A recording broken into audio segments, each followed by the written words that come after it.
Yo, it's about to Chief, and Star Wars RPG is here. Alright, D6 section. Alright, so what we're here to cover today is basically the aftermath of the Crates battle.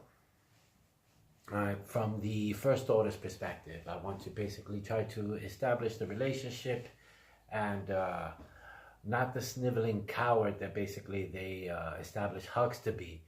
I had just recently watched The Force Awakens, and I really liked how Hux played off of Kylo Ren. So I saw that again, and you know what? The Force Awakens, after watching The Last Jedi, and I can't watch The Last Jedi. I tried to watch it maybe a third time, and I just can't get through it. I don't want to be cursed or punished, and I just can't bear to see that movie again. But watching The Force Awakens, even though yes, a little bit of a reboot of a New Hope, but nonetheless, I can still stomach it, and it has some rewatchability. And again, just watching how the characters interact, it was a bit of a ride, and but just knowing the outcome from the next episode is just so disappointing. But what I want to cover is also a lot of people had a problem with the Holdo maneuver. So what I want to explain the game mechanics of hyperspace, to you, because some people had some issues with that. So we want to try to cover that. Hopefully this will answer some questions on how hyperdrives work in the Star Wars D6 system according to its mechanics. And again, these are notes directly from George Lucas that West End Games had interpreted. So let's get into it. And background: hyperdrives. Hyperdrive is a miracle of advanced technology powered by massive fusion generators. It hurls a ship in another dimension called hyperspace. All right? Only hyperspace techs and highly trained scientists really understand hyperspace. Even they admit that there's a lot they don't know. Many aspects of hyperspace remain a mystery to Imperial science. One thing is clear, though: in hyperspace, a ship can travel faster than light. But as you can see, that secondary line, he says, powered by massive fusion generators, not hyperfuel. Massive fusion generators, like a nuclear-powered sub that can go on for years underwater. All right, so can capital ships. It's not like a Chevy that you fill up with gas. All right, but let's get back to the chapter. All right, to get technical, hyperspace is coterminous to normal space. That is, each point in real space is associated with a unique point in hyperspace, and adjacent points in real space are adjacent in hyperspace. If you head north in hyperspace, you travel north in real space. Real objects have a hyperspace shadow. All right, that is, there is a star or star-like object in hyperspace at the same location. It occupies in real space. This is a danger. Space is not a complete vacuum. Floating molecules are everywhere. Only a few cubic centimeters, but they exist. Larger objects, though rarer, are common too. Yes, there are many rogue planets which float in the interstellar void, unwarmed by any sun. Then, in a star system, there are uncountable star asteroids, meteors, and random chunks of ice and rock between the stars. If a ship traveling at translight speed hits an object of any size, it is instantly vaporized. Even at close graze with a rogue planet or sizable asteroid would throw up a ship vastly off course. Astrogation is tricky business. Like Han Solo says, traveling through hyperspace ain't like dusting crops, boy. Without precise calculations, we fly right through a star, bounce too close to a supernova, and that'll end your trip real quick. But let's let our trip continue. Now, basically, we're going to read the script of how basically the First Order's forces handle the situation they were left on with Crate, because of course their fleet was decimated.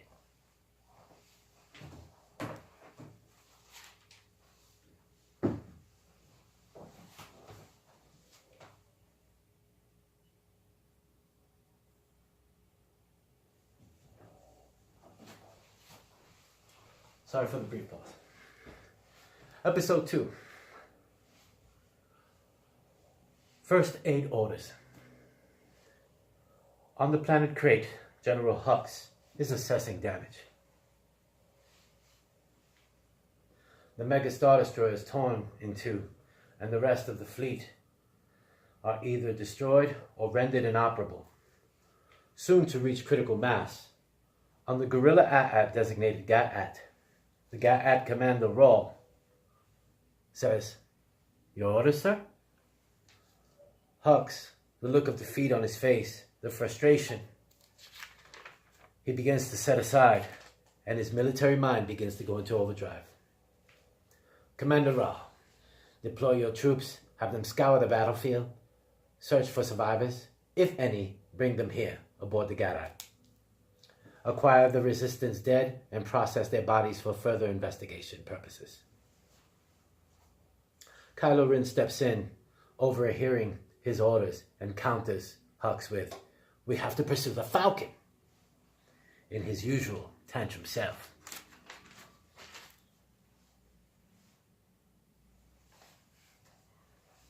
Hux, annoyed, takes a black handkerchief and wipes his forehead from the perspiration. Nervous, but trying to hold it together. Supreme Leader Ren, in a sarcastic tone to appease him. Just a moment, holding up 2 fingers. Commander Rawl, carry out my orders. Rawl, impressed at Hux displaying such bravery. Rawl replies, "Yes, sir." Yes. Flicking channels. All AT-AT commands, deploy search for survivors, police all bodies, and goes, and the Resistance base is to be secured, fortified, and establish triage. Any survivors are to be brought to GAT-AT 1. After deployment of all troops, all AT-AT units will take defensive positions of the mining op. AT-AT rumble, AT-AT hoof marks. You will scout the outer perimeter. Several acknowledges and chatter come over the comms and holo screens, and the troop deployments are coordinated and impressive. Hux. Thank you, Commander Raw. Kylo Ren. You dare defy me? Hux. Yes. Kylo. Before I kill you, why? Yes, Hux. Commander Raw. Contact the Supremacy. Raw. Yes, General. Captain Burke here. Hux. Captain Burke. General Hux. What is the status of the fleet? Captain Burke. 8 Star Destroyers have been torn in half. 3 have suffered heavy damage. All are hyperspace incapable. 5 will reach critical mass in less than 5 minutes. Yes, we're carrying out rescue operations, but to be honest, General Hux, it seems bleak. Yes, a scene of 2 Star Destroyers exploding in the background during the rescue ops. Captain Burke, I stand corrected, sir. Star Destroyer Spearhead and Terminator have been terminated. Hux. Understood. Do your best. Keep our men and women focused, Captain. But, Captain, salvage what you can. Make arrangements to deploy 5 garrisons on Crate. We will use them as military hospitals, and housing units.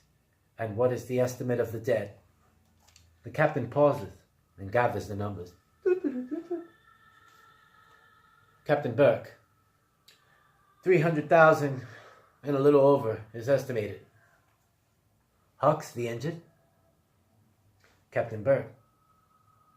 About 90,000, sir. Yes. Hux. Thank you, Captain. You have your orders.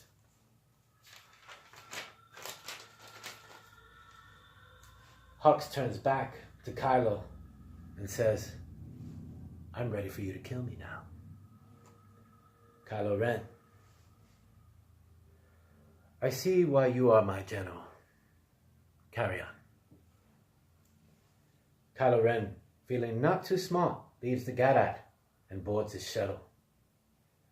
He enters his personal chamber.